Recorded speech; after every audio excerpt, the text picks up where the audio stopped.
அமமுக பொதுச் செயலாளர் டிடிவி தினகரன் செய்தியாளர்களை சந்தித்து வருகிறார். அந்த நேரலை காட்சிகளை தற்போது பார்க்கலாம். கலந்தாலோசித்து நாம் எப்படி துரோகத்தை ஏற்றுக்கொள்ள முடியும்? இந்த இயக்கம் தொடங்கப்பட்டதே ஒரு சிலரின் துரோகத்திற்கு எதிராகத்தான் இந்த இயக்கம் உருவாக்கப்பட்டது. ஆனால் அவர்கள் திருந்துவார்கள் அல்லது திருத்துவார்கள் என்று நம்பினோம். ஆனால் எந்த வாய்ப்பும் தெரியவில்லை. அதனால் நாங்கள் எங்கள் வழியில் செல்கிறோம்.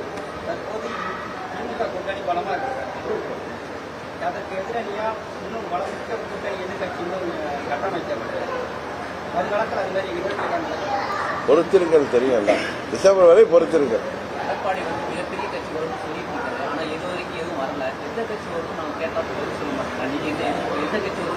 அவரு பதில் சொல்றதா பதில் இல்லைன்னு அர்த்தம்.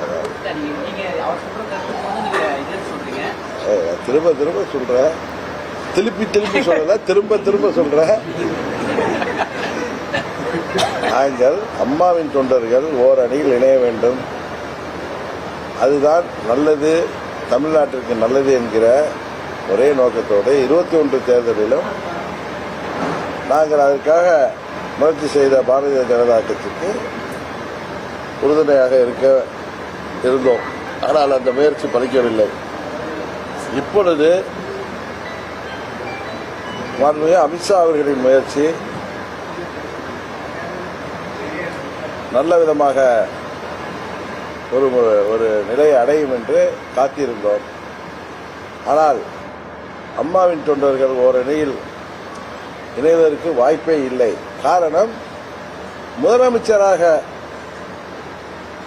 தன்னை மார்த்தட்டிக் கொள்பவர்கள் தாங்கள் செய்த துரோகத்தை நியாயப்படுத்துகின்ற விதமாக தாங்கள் சரியானவர்கள் என்பது போல ஊர் ஊராக சென்று ஆணவம், அகங்காரம் இதோடு கூச்சலிட்டு வருவதை பார்த்த பிறகு நான் அமைதியாக இருந்தாலும் சற்று காலம் பொறுத்திருந்து முடிவெடுக்க வேண்டியிருந்தாலும் எங்கள் தொண்டர்களும் நிர்வாகிகளும் என்னை பார்க்கின்ற பொழுதெல்லாம் நான் யாரை எதிர்த்து இந்த இயக்கம் கண்டோமோ அவர்களை தோளில் தூக்கிச் செல்ல நாம் ஒன்றும் ஏமாளிகள் அல்ல, நல்ல முடிவெடுக்க வேண்டும் என்று சொன்னார்கள்.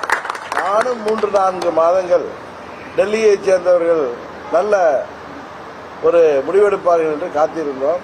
ஆனால் அதற்கு வாய்ப்பு தெரியவில்லை. அதனால் டிசம்பர் மாதத்தில் அடுத்த கட்ட நடவடிக்கை என்ன என்பதை பற்றி நாங்கள் உங்களுக்கு தெரிவிப்போம்.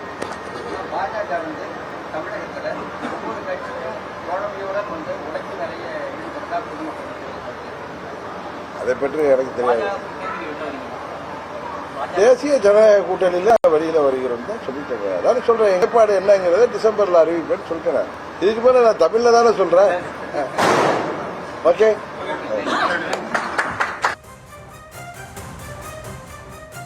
சொல்ல முடியும். இந்த இயக்கம் தொடங்கப்பட்டதே ஒரு சிலரின் துரோகத்திற்கு எதிராகத்தான் இந்த இயக்கம் உருவாக்கப்பட்டது.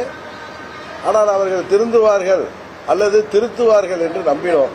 ஆனால் எந்த வாய்ப்பும் தெரியவில்லை. அதனால் நாங்கள் எங்கள் வழியில் செல்கிறோம்.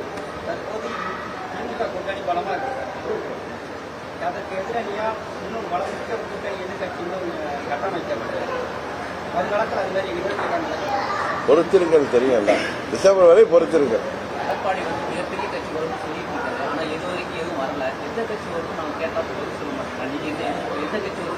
அவரு பதில் சொல்றதா பதில் இல்லைன்னு அர்த்தம். திரும்ப திரும்ப சொல்ற, திருப்பி திருப்பி சொல்றத திரும்ப திரும்ப சொல்ற. நாங்கள் அம்மாவின் தொண்டர்கள் ஓர் அணியில் இணைய வேண்டும், அதுதான் நல்லது, தமிழ்நாட்டிற்கு நல்லது என்கிற ஒரே நோக்கத்தோடு 21 தேர்தலிலும் நாங்கள் அதற்காக முயற்சி செய்த பாரதிய ஜனதா கட்சிக்கு உறுதுணையாக இருந்தோம். ஆனால் அந்த முயற்சி பலிக்கவில்லை. இப்பொழுது மாண்புமிகு அமித்ஷா அவர்களின் முயற்சி நல்ல விதமாக ஒரு நிலையை அடையும் என்று காத்திருந்தோம். ஆனால் அம்மாவின் தொண்டர்கள் ஓரணியில் இணைவதற்கு வாய்ப்பே இல்லை. காரணம், முதலமைச்சராக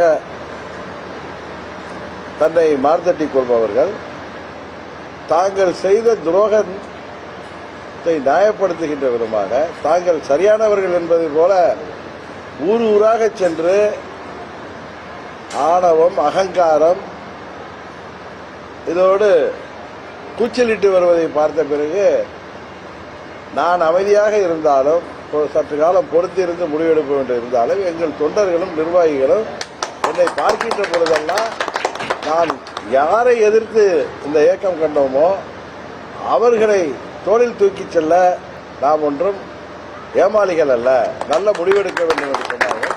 நானும் 3-4 மாதங்கள் டெல்லியைச் சேர்ந்தவர்கள் நல்ல ஒரு முடிவெடுப்பார்கள் என்று காத்திருந்தோம். ஆனால் அதற்கு வாய்ப்பு தெரியவில்லை. அதனால் டிசம்பர் மாதத்தில் அடுத்த கட்ட நடவடிக்கை என்ன என்பதை பற்றி நாங்கள் உங்களுக்கு தெரிவிப்போம்.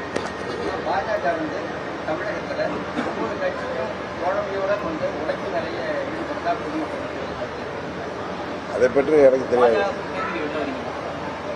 தேசிய ஜனநாயக கூட்டணியில் வெளியில வருகிறோம் தான் சொல்லிட்டு அதான் சொல்றேன். ஏற்பாடு என்னங்கிறத டிசம்பர்ல அறிவிப்பேன்னு சொல்லிட்டேன். இதுக்கு மேல தேசிய ஜனநாயக கூட்டணியில் இருந்து ஏற்கனவே ஓபிஎஸ் விலகி இருந்த நிலையில் தற்போது அமமுகவும் விலகுவதாக டிடிவி தினகரன் அதிகாரப்பூர்வமாக அறிவித்திருக்கிறார். அது குறித்த அந்த அண்மை செய்தியை பார்த்தோம்.